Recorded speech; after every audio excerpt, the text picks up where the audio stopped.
Special explore 20 সচেতন রোগী, doctor, শিক্ষক, পড়ালেখাতেও প্রযোজ্য।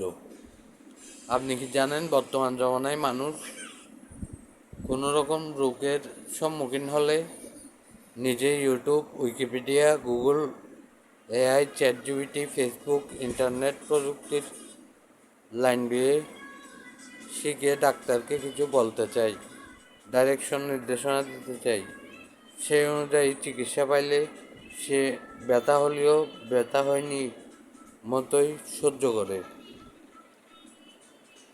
মনে খুশি থাকলে শরীর একটু দ্রুত সুস্থ হয় ইত্যাদি পেজ। ও লাইব্রেরি থেকে বই পড়ে ও শিক্ষা ধারণা নিয়ে বলতে চাই, আমার ট্রিটমেন্টটা এভাবে করে দিন ডাক্তার। এটা ডাক্তারের উপর ডাক্তারি নয়, পরামর্শ আলোচনা গণ্য হয়। তাদের ডাইরেকশন নির্দেশনা নেগেটিভলি নেবেন না, হিসাব করবেন ওইটা রোগ কেমন, সমস্যা কেমন, শরীরে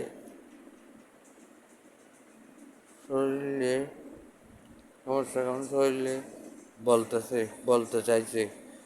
ডাক্তার সার্জারি চেকিং ফি, ব্যাড ট্যাক্স, কর্মচারী খরচ, অফিস চেম্বার ভাড়া, কেমিক্যাল খরচ জেনে চিকিৎসা নিতে চাই। পরিশেষে ডাক্তার ভাই আপনাকে দরকার না হলে সে আপনার সাথে যোগাযোগ করতো না। দয়া করে হেও মানহানি করবেন না। ডাক্তার ডাইরেকশন হিসাবে সার্জারি, যন্ত্র, ওষুধ, আইন, নিয়ম, রোগের দিকে পিছিয়ে অনেক বেশি, তাই ওইসব তারা বলার সুযোগ পায়। আপনাদের মধ্যে কিছু ক্ষেত্রে কমতি আছে বিদায় এটাই যমুনা সম্প্রদায় বিচরণ চলতেছে। যদি অন্য সকল দিকে এমনিতে বিভিন্ন মানের কম ভালো ভবিষ্যৎ ঘটবে মনে হয়, ভয় পুরোপুরি % সৎ চলবেন মনস্থির করুন।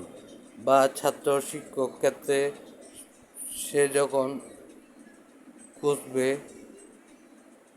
পড়ে কোন চ্যাপ্টার সে বুঝতে পারতেছে না, খুঁজে বের করার পর শিক্ষককে বলবে স্যার এই চ্যাপ্টারটা বুঝিয়ে পড়ান। এভাবে পড়লে কঠিন মনোযোগ হয়, কৌতূহল শক্ত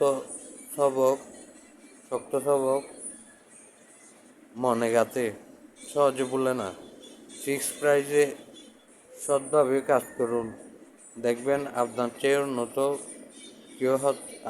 চেয়ে উন্নত কেউ হতে পারবে না, কেউ ঠকবে না। এটাই সৎ রাস্তা, অন্যরা পিচ্ছিল রাস্তা। বিপদ না হলে কিছুদিন বিশ্বাস না হলে কিছুদিন টেস্ট করেই দেখেন। সব পেশার মানুষ ও কোম্পানি দল সকল জগৎবাসীকে বলছি, ধন্যবাদ।